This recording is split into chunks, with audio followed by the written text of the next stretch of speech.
Well, welcome to Christ and Culture. My name is Pastor Jeff Short, and I am joined in New York via not Skype, but Google Hangouts, the Reverend Mel McGinnis in Jamestown, New York. I am in Ann Arbor, Michigan. How are you doing, Mel? Hey, doing well, Jeff. Good to see you right here on Skype. Yeah, Google. Google, I mean, yeah. Skype was the original right. inventor of this form of communication, but now Google Hangouts, I think, is even more popular. But as long as we get a good internet connection, we're in business. If for some reason something happens in the news and everybody's wanting to jump on the internet, we may get a pretty blurry picture. But right now, I think it's okay. Hopefully this is good enough. It's going out live on YouTube. I don't know if anyone's tuned in right now because I didn't really notify a lot of people, but we're going to be taping this for rebroadcast. So we're just going to enter into a discussion today about the subject of presuppositional apologetics, because like we were talking about before on off air, I encountered a debate I saw on YouTube between the Reverend Greg Bonson, the late Greg Bonson. He died a decade or so ago, but he was debating atheist Gordon Stein, and Greg Bonson used what you call presuppositional apologetics. I think the reason you don't hear a lot about the presuppositional apologetics as much as you would think is that, well, first of all, the atheists, agnostics, skeptics, and other religions, they hate this. They think it's just arrogance. Yeah. They think you are starting with your conclusion in your premise, and you're circular arguing. You're saying, I'm going to start with God, and then I'm going to prove God, or I'm going to start with the Bible as my foundation. And they say, no, you can't do that. You've got to get rid of all of that and start on the field that is acceptable to everyone. And so they want to skip over all the foundations. They want to just go, okay, let's just assume logic. Let's just assume morality. Right. Let's assume reason. Let's assume the law of cause and effect and science and principles. And let's just assume all that. Now let's argue for or against God. And Van Til, I think, would say, well, you have already borrowed so much from the Christian worldview. Right. And now you're going to use those tools to argue against the Christian worldview? Yeah, right. Jeff, I think that's a tremendous point, because once again, they're borrowing from a Christian worldview. And they, like you point out, it's their, they fall into the a fallacy of circular arguing in a reverse kind of way. Yeah. Yeah, and I know that people like William Lane Craig, they are not presuppositional apologetics, and Gary Habermas, and a lot, I would say most of the apologists today do not use this approach simply because the atheists and skeptics and agnostics and the people they're debating just hate this thing because they find it just non-productive for them, because they spend all their time on the defense. The atheists and the skeptic and the agnostic, they all spend all their time on the defense, fighting for the right to even debate and the right to even think and the right to even have moral reasoning, and it makes them very uncomfortable. So in order to sort of have debates with the non-Christian world, I think apologists like William Lane Craig and others have said, okay, well, we're going to not do that approach very much. They do a little bit. I know William Lane Craig uses the moral presuppositional argument, but he doesn't like to go into the real, like the reason itself. I mean, I have heard some presuppositionalists in a debate talk to the atheists and say, you know, you really believe in God, whether you know it or not. You know that there's a God. Yep. and you are suppressing the truth Yep. according to Romans 1, and you are holding down the truth, and you are denying the truth, but you really believe in God. Now, you can understand why the opponent hates that approach, Oh, right. because you're basically calling him a liar. You're saying to the atheist, you're a liar. You really believe in God, because you are using the assumption that God has provided the context of reason and logic and values to argue against the Christians' values. And so if you take away those things, the atheists and the agnostic skeptics, they're very turned off by this approach. So William Lane Craig and Gary Habermas, they'll go with the evidentialists wrote and say, you know, let's give evidence why Jesus rose from the dead. Let's do all this. And that gets the conversation going. But yeah, have you seen William Lane Craig in debate and stuff like that? And he usually goes evidentialist, right? Yeah, I would say that's the approach that he would take, although I have not seen a whole lot in debate. And I really feel that we as a Christian community are not inclined to use the presuppositionalist approach. That is, whatever exposure we've had to apologetics, it's been more of the classic or evidentiary approach to apologetics. But I'm finding now I want to learn more about how to make that presuppositional argument, because the other day I came on a conversation with somebody who was agnostic, secular humanist, and it went towards the evidentiary because he wanted to talk about where's Noah's Ark, wanted to talk about the resurrection of Jesus Christ from the dead. And had I gone into that aspect of logic, memory, morality, which I think did in part, it would have made him think more deeply and examine his own worldview to see if he is internally consistent with what he believes.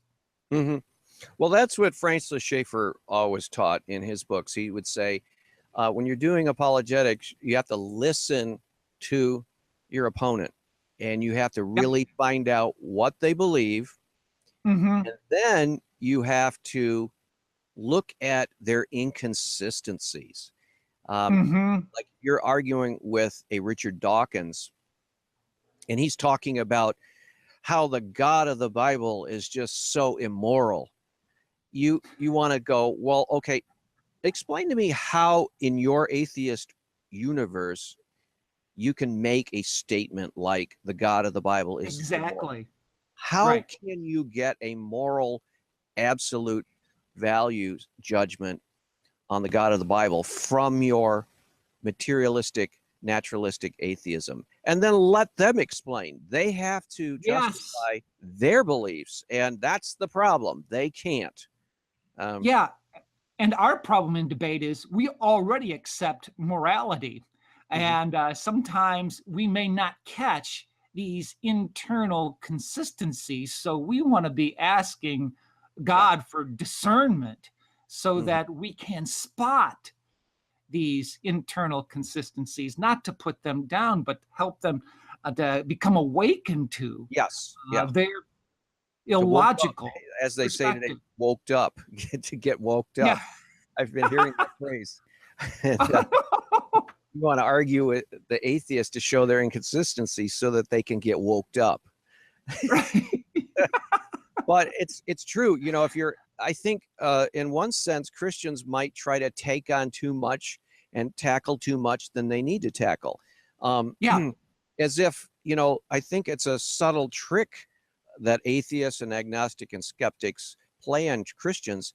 They act as if it's all on us to come up with reasons and explanations for our beliefs, when in fact, you know, they hold a worldview, and we need to go and turn the table and say, okay, well, all right, you object to the God of the Old Testament. You call him evil and a monster and immoral. Okay, Richard Dawkins, where do you get in your worldview the right to call anything immoral?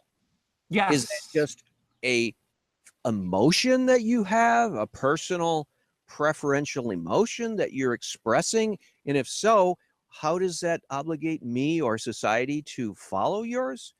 Or do you actually have some rational justification for calling the God of the Old Testament immoral? And let them squirm, let them sweat and try to come up with some justification. I can't see any justification rationally from a naturalistic atheist perspective as to how you could call something actually even evil and be Yes, morally correct. in the moral sense. Yeah, yeah. And as you just uh, talked about that scenario, I think the more we train ourselves for that kind of scenario, the more we will be aware when it happens in reality. Uh, so hopefully, for me, as I may talk with this secular humanist again, I think I might probe deeper so that he examines his own personal inconsistencies. And when he talks about rationality or evidence, I would ask, how is that present in your own worldview?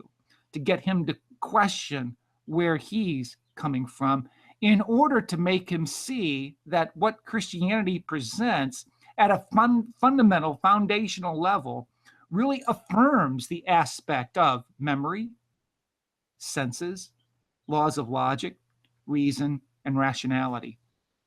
Yeah, I think the way Greg Bonson talks, this is also called the transcendental argument for God. Right.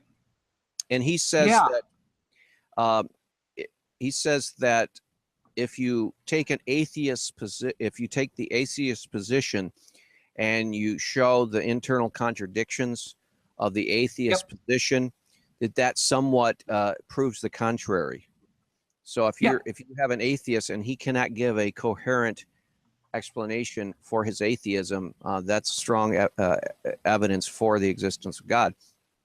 Right there. If the atheism is internally inconsistent and contradictory, then the Christian can show that belief in God, the God of the Bible. Now, one of the other aspects that's really attractive to presuppositional apologetics is that you don't have to argue for a general God. What the Greg Bonson said in this Irvine, California debate with Gordon Stein was, he says, I am not arguing for the existence of a God or a general God or theism even. He says, I am arguing for a specific expression called the Christian God of the Bible. I like that. So it's like he's not it. trying to defend some, amalgamation of Islam and Baha'ism and whatever, Christianity. He's saying, I am defending on internally consistent grounds the God of the Bible. Old Testament and New Testament. Yeah, I really like that approach, and I find my life going more in that direction because I grew up with these classical arguments for God, the cosmological argument or the teleological argument, the ontological argument. But it wasn't until recently that I heard this transcendent argument for God. And to me, it stands above all those other arguments because it gets to the God of the Bible and how truly it is consistent with what the world wants to know about in regard to rationality, reason, and things of that nature. So this has been very helpful for me to expand upon my knowledge. For Jason Lyle says, knowledge is not just belief, it is justified belief. We can justify our beliefs and be internally consistent, whereas the atheist is internally inconsistent with whatever knowledge that person may have. Yeah. Now, when I heard the argument, Gordon Stein's against the argument of Greg Bonson in this debate, this famous debate, I was struck with the desire to want to hear Greg Bonson explain more and get into greater detail. And I think that would be the biggest frustration with the presuppositional argument.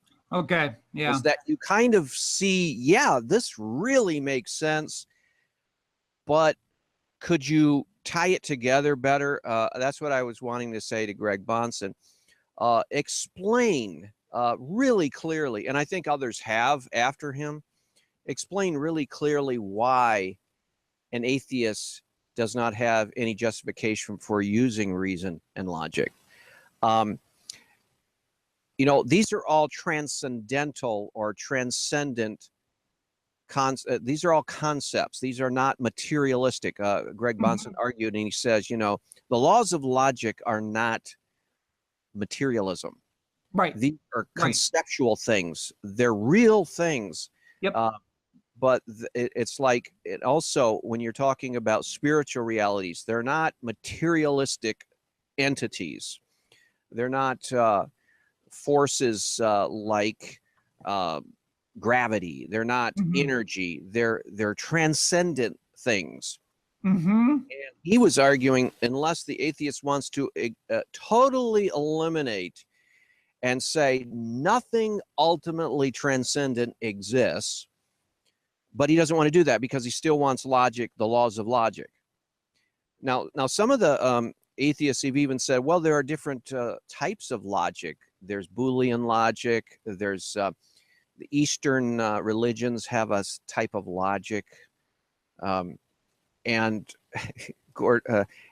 Bonson would reply, you know, is that really, are they really giving us an alternative logic that you can actually use?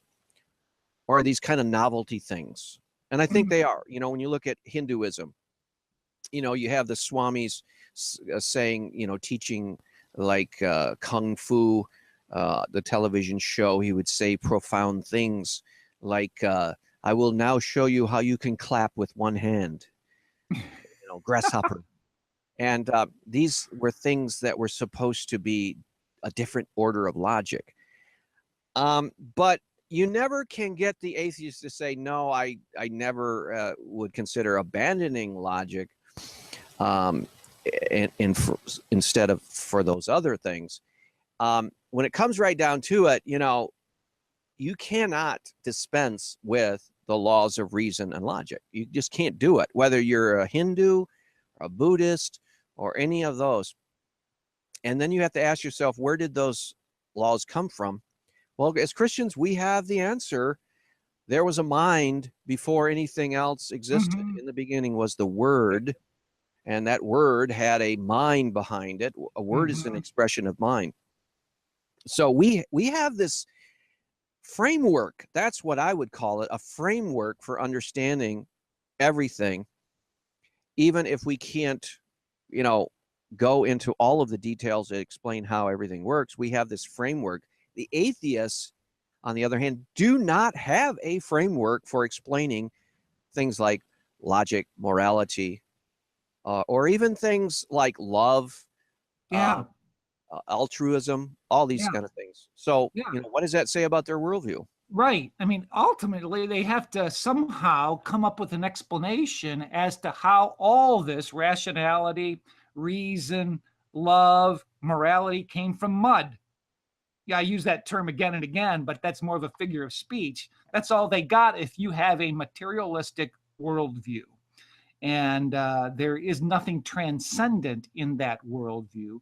The Christian has the transcendent worldview, not to be confused with transcendental meditation, which is Catholic Eastern religion. But I hope people see today, because this is probably the first time that they've heard of the term used in the way we've used it today. The transcendental argument for God, the presuppositional approach to apologetics, which makes people think about, am I being internally consistent with what I believe?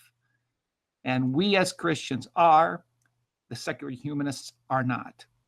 That's right. Unless they just say reason is absurd, unless they say the laws of logic are ridiculous, but that in itself shows how ridiculous they would be if they would subscribe to that kind of belief.